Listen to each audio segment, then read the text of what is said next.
Quand Nathanaël ressortit du bunker, un léger sourire au coin des lèvres, elle aperçut Max, accroupi au bord de l'eau. Une famille de cygnes fendait la rivière. La mer, altière et vigilante, avançait d'un pas d'eau assuré, suivie de près par une ribambelle de petits duvetés, flottants comme des morceaux de nuages.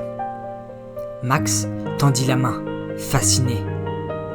La maman cygne dressa le cou, émit un léger sifflement.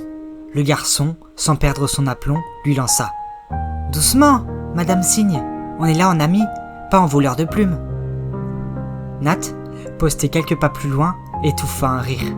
Elle le regardait, avec cette tendresse discrète qu'on n'ose pas toujours avouer, puis s'approcha doucement.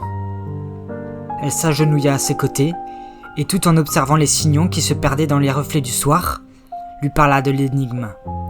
À deux, ils en dénouèrent les fils. Les mots codés de la cassette menaient à l'autre rive, celle que presque personne ne pouvait atteindre. Un endroit secret, connu seulement d'une poignée d'initiés.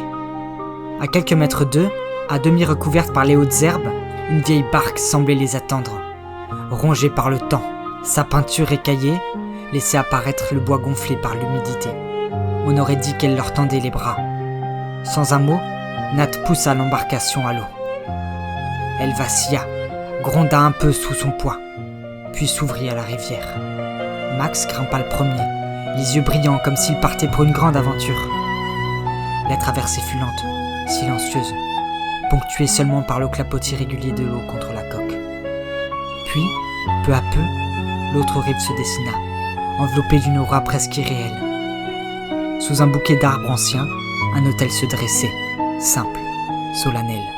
Des pierres blanches posées en cercle, et en son centre, de petites gravures maladroites, nom, date, symbole d'enfance.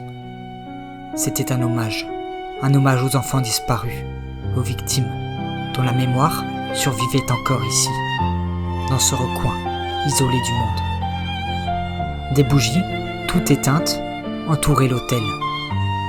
Certaines avaient fondu jusqu'à la cire figée. D'autres, pourtant, attendaient encore une flamme. Mais parmi eux, l'un des cierges portait une marque étrange, un petit sceau, gravé à même la cire, identique à un symbole que Nathanaël connaissait déjà.